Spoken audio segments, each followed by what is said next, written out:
You've probably seen this video, right? It's all over the internet now. Why? Because it's a video from 1911 that has been converted from this old camera footage to 4K fully colorized video running at 60 frames per second. That in itself is just insane, but guess what?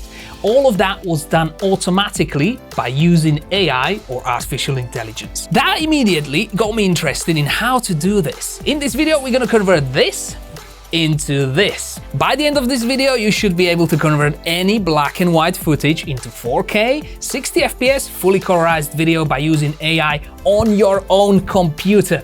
Stick around, you're gonna learn so much and you're gonna be surprised how easy it is.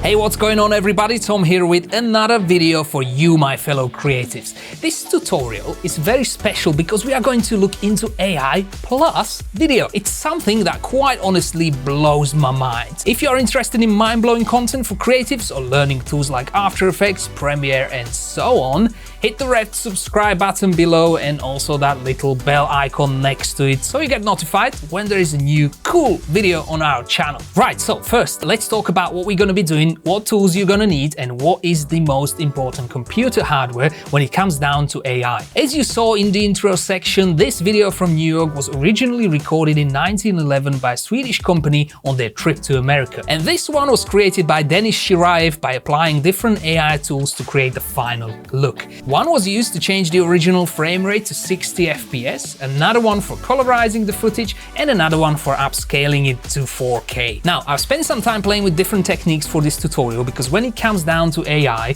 it really feels very overwhelming, especially if you've never done anything like this before. So I found a good workflow how to accomplish everything we need without any coding or going into some advanced technical topics. I think this tutorial is great if you want to start with AI and see what it can do, and who knows, maybe it will inspire you to dig deeper, learn Python and get properly involved in AI for video. Probably the most important thing to check before you begin is your GPU. Most of these tools I'm going to be showing you require NVIDIA with CUDA.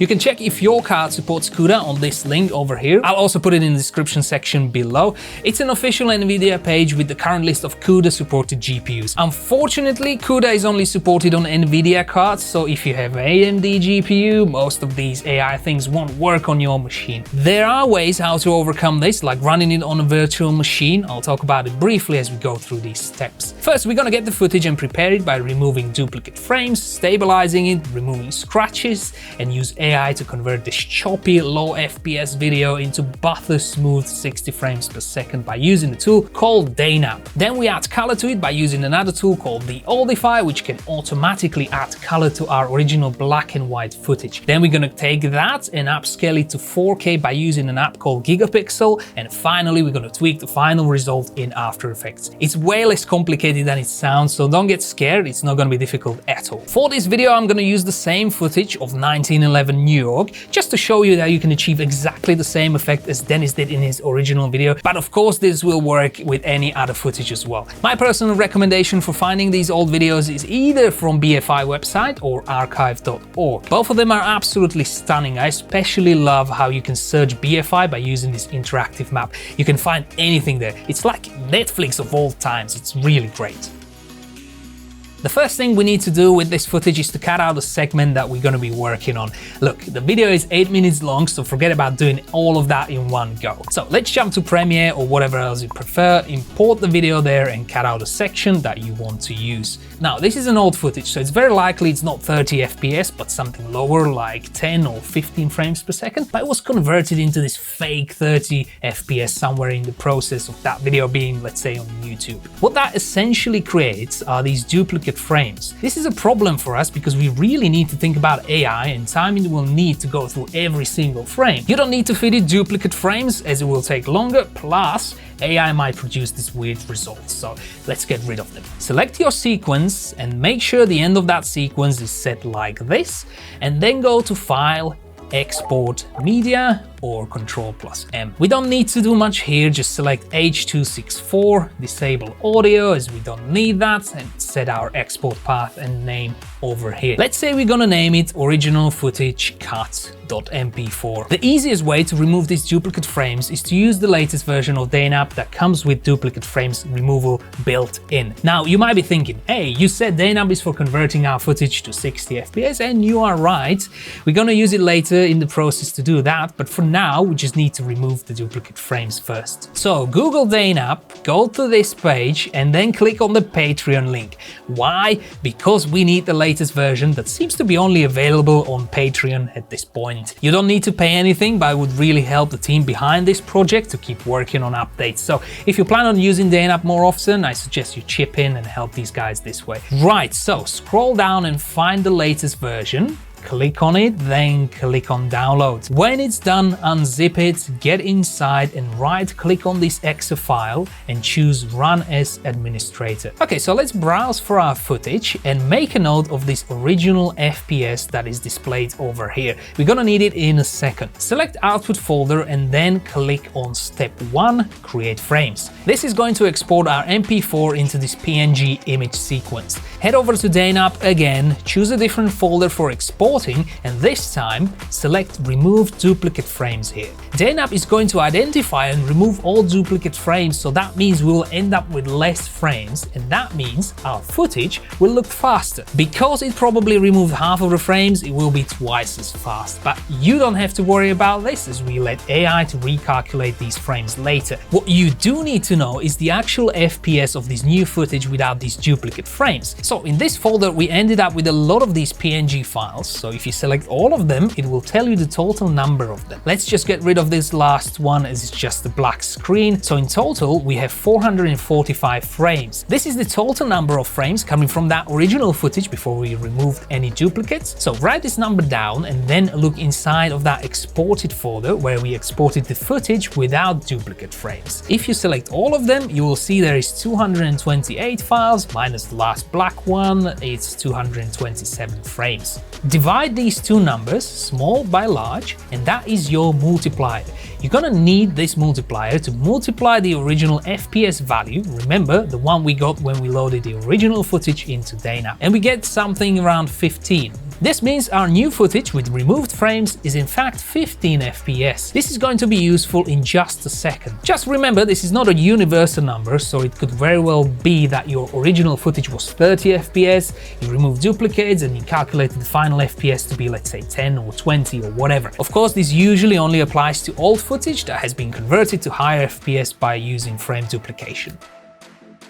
Because this footage was originally recorded on a film roll, over time it developed small imperfections in form of these random scratches. There are many tools that can remove them, some free, some paid, but a lot of those built-in tools tend to soften your image by blurring parts of the footage that should, in fact, stay sharp. You don't want to end up with something that looks too over-processed. I've tested a few of these solutions for doing this stuff, but I think Neat does a pretty good job without needing a degree from, spacecraft engineering. They have a free version available for non-commercial use, but it puts this large annoying rectangle over your footage, which is not great, but will do the job if you just want to test it out. Remember though, you can skip this step completely. It's not going to affect your final result as much. It just looks a bit better, I think, without these scratches and other imperfections. If you want to upgrade to full version, it costs about $130. So let's get Neat for Premiere from their website, close Premiere if it's still running, and install it. Now open the original Premiere project we did before and import our newly exported 15 FPS image sequence, the one where we remove duplicate frames. Create a new sequence from it and rename it to, let's say, prepared footage. I'll just switch to editing workspace here to see effects panel and then search for Neat. Drag and drop it onto your footage. In my case, I'm still running on version 4, so let's use that one, and head over to Effect Controls. As you probably know, Neat is a noise removal toolkit, so we need to set it up for that, even though we're only going to be using dust and scratches filtering. So click on Prepare, then Build, and you should see this noise profile screen. If you are removing noise from your footage as well, it might be a good idea to play with these settings, but for this tutorial, let's hit Auto Profile, and Neat will try to create that that noise profile for you. Sometimes it can't find a suitable area, but it's not a massive deal for us as we are mainly focusing on removing scratches. So if you see any pop-up like this, just click on yes and then switch to noise filter settings over here. On this screen you will see your preview window where you can toggle between your original and filtered footage. Let's jump to this sidebar over here and disable spatial, jump back to temporal and enable dust and scratches. Depending on your footage, you might need to adjust these settings over here, perhaps enabling advanced mode down here. That will allow you to dig deeper into them. You can also choose a different frame down here just to double check, and then when you are happy, just hit apply. Another thing we need to do is stabilize this footage. Premiere comes with a quite powerful warp stabilizer, so let's use that. Just search for it here in the effects panel and drag it over onto your footage. Give it a few seconds and you should see a stabilized version. If there are any issues, play with these settings in effect controls over here. One thing you probably want to change is framing and switch to stabilize only, because otherwise Premiere will automatically scale up this footage. I personally prefer to do this later in the process, where I can decide if I want to do this or not. Perfect, so now we need to get it out of Premiere as a new image sequence. Select your sequence, make sure the end of the sequence is set like this, and then go to File, Export, Media, or again, Ctrl+M. We don't need to do much here, just double check the resolution and if the frame rate is correct, and disable audio as we don't need that. Now to the export path, click on this name over here and create a new folder called Prepared Footage. Inside of that folder, create another one called Original Frames and name your file exactly 0.png. This is very important for DainApp to be able to locate these files in the next step. Hit export and we should be ready for the next step, that is converting our video from 15 to 60 frames per second. This is the section where you're going to push your GPU to its limits. Think about it. It has to calculate all the missing frames between 15 and 60. That's 3 brand new frames for each existing one. As I said before, this requires CUDA supported GPU, and the more memory you have, the better. I'm going to use quite outdated NVIDIA 980 Ti with 6 gigs of memory, just to show you a couple of tips you can do if you have one of these older GPUs. So let's open DainApp as administrator again and choose Input PNG Sequence. As our input folder, we need to select the prepared footage folder, not the one called Original Frames, and as an output, we need to select the parent of the prepared footage folder, which in our case is the main folder. If you choose anything else, DainApp will throw an error. The second thing we need to do is to tell DainApp what is the original FPS and what we want back. As you remember, we calculated that original FPS was 15, so let's put that here and choose 4 times in this dropdown. This basically means DainApp will try to calculate all of those missing frames and output our footage as native 60 FPS. You can go higher if you want, but of course that will take a lot longer to process. If you hit this middle button down here called Step 2, it will start processing those images. Now, it's very likely you will see something like this. This pop-up is telling you that your GPU doesn't have enough memory for this operation. There are several methods how to overcome this. First, very obvious one is to buy a new GPU, but there are also options within DainApp that can help. This one in particular is quite clever. If you enable it, it will split your image into several smaller sections, process them one by one, and then stitch it back together before it renders out that frame. I would recommend playing with both section size and section padding and see if it helps. For my NVIDIA 980 Ti, something like 400 and 100 does the job. Keep trying different values and see what works for you. If everything goes well, you should start seeing something like this in that terminal window that was opened by DainApp. This will take some time to process all of those files, but you can always go inside of this folder that was created next to your original frames and see the result. So while we're waiting for DainApp to finish processing those frames, let's talk about something that is becoming a new trend now. It's converting static photos into moving images. And guess what? This video is brought to you by Photomotion that can do all of that directly inside of your After Effects. It helps you convert your static 2D pictures into professional looking 3D photo animations. It comes with multiple tools specifically designed for photo animations such as portrait animation, parallax images, depth animations, and pretty much everything else, including cinemagraphs, and plotter graphs. This is the only photo animation toolkit you will ever need to create high quality, professional looking animations. If you've never done any photo animation before, it's probably a good time to start now, as we've got you covered with a lot of video tutorials and our own dedicated animation team on live chat that will help you whenever you need. So if you are thinking about making your images stand out, try creating these 3D photos. They can really capture the attention and make sure your pictures stand out on platforms like Facebook, Instagram, documentaries, or on your own website. I would love to see where you're using Photomotion and how it helps you stand out, so leave a comment below and let me know. Okay, it took about an hour to process all these frames, but before we jump to colorizing, it's a good idea to check your result first. Hop into Premiere, import it there, then right-click on the image sequence and choose Modify, Interpret Footage, and change this field to 60 FPS. Now just play or scrub through the footage to see if you can spot any issues, like this one for example. We just need to re-render those couple of frames again by going to that folder, deleting those frames that we want re-rendered, and then jumping back to DainApp and clicking on step 2 again. Now of course, if you close DainApp in the meantime, make sure you're using the same settings as before and then click on step 2. DainApp is smart enough to only re-render those missing frames. If you are still having issues, the problem might be in the original file, so have a look there or jump over to Photoshop and fix it over there. To be perfectly honest, this only happened to me once, so it's not something you need to do every time. Cool, already looking really good, but it's missing color. To do this, we're gonna use a great tool called DeOldify. It is really amazing, as you can colorize static images and videos too. Of course, it might not be 100% historically accurate in terms of color, but it does a really good job. You have a few options how to use it. The very obvious one is installing it on your computer.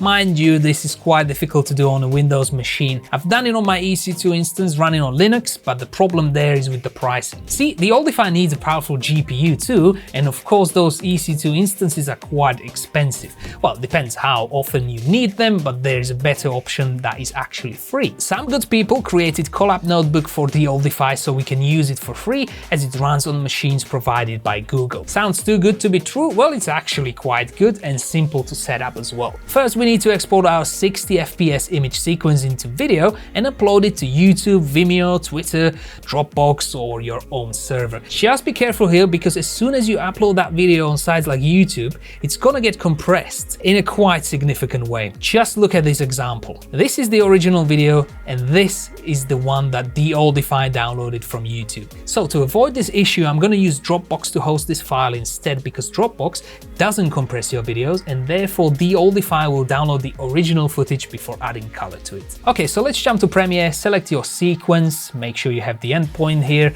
and go to File, Export. This time we're gonna need H.264 codec. Keep the settings on high, as we don't want to lose too much quality, although to be perfectly honest, this is an old footage and we are going to upscale it in a second, so it really doesn't matter that much. Time to go to DeOldify GitHub page. Scroll down and click on this collab button that will take you to Google Colab. You need to log in with your Google account, and then we just need to make sure our runtime settings are set to Python 3 and GPU. If this code doesn't make sense to you, don't worry, you just need to click on this play symbol and wait for it to finish spinning. Do the same thing with the others as well until you get to this one that requires URL. As I said before, this video needs to be hosted somewhere on the web, but try to stay away from sites like YouTube because of those compression issues. So let's head over to Dropbox and upload it there. When it's done, click on share, then create the link down here, and then just copy this URL and paste it over here. I'm gonna leave everything as it is and disable watermark, then click on play. So Colab will now download the footage from Dropbox over to their server and then run DeOldify on it. This will take about 5 minutes for our footage, and then you should be able to see your colorized video over here. It's important to let this spinner finish even if the progress bar shows 100%. You can now download this video to your computer. In case you don't see your final video even after the spinner stopped spinning, go to folders over here, click on DeOldify, then video, result, and download this video.mp4 file. It's already looking really good, but it's still in 1080p and we want it in 4K, right? You can of course just scale it in Premiere or use detail preserving scale in After Effects, but that's not real 4K. That's where Gigapixel comes into play. Gigapixel is a standalone app from Topaz Labs that uses AI to upscale your images. Yes, images. They've recently released another app focused on videos, but I find it slower to work with than Gigapixel. They also offer a trial version, so let's head over to their website and find Gigapixel download. Run the installer and give it a few minutes to download the necessary data for the Upscaling AI engine. So this is how Gigapixel looks. It expects images, so we need to head back to Premiere and export our latest colorized version out as a PNG sequence so that we can import it into Gigapixel. Back in Gigapixel, click on Open Images, find your image sequence folder, select all of them and give it a few moments to load. Now you can see the list of all input images over here, preview is down here and settings are over here. You can immediately see what you're doing by looking at the preview section, which is great for tweaking those settings. As a first thing here, we need to change the output resolution. You can see here that the input is 1080p and output is a massive 8K. So let's change that by going to scale over here and clicking on ×2. So our 1080p footage will be scaled twice to create 4K. If you're thinking about using 4x, which in our case would be 8K image, in hope to get more detail into the final result and then scaling it back to 4K, I've done a few tests and the difference is really minimal, so no point spending extra time on this. Now switch these settings to manual and play with these two sliders while looking at your preview section. They help quite a bit, but of course you don't want to overdo it, especially this remove blur slider. It helps to make your picture look sharper, but it also introduces imperfections to your image, so try to balance those two. And finally, we should get rid of the suffix down here, as this is an image sequence and you don't want to be adding anything at the end of our file names, so use prefix instead, something like 4K_. Hit start, and depending on the performance of your GPU, this will take anything between a few seconds to a few minutes per frame. What I like to do as a final step is bring it back to After Effects and do some final tweaks like color correction, maybe play with that crop a little bit, etc. Ta-da! We are done! We've successfully used AI to upscale, colorize and interpolate that old footage into beautiful 4K running at 60 FPS. I hope you guys have learned something cool today, and you see, starting with AI and video is not that difficult. Continue expanding your knowledge, as AI is definitely the future when it comes down to work like this. I'll definitely keep you in the loop with the new videos, so let me know what kind of tutorial you would want to see. And of course, hit the big red subscribe button below and the bell icon next to it so you don't miss any of them. Until next time, my fellow creatives.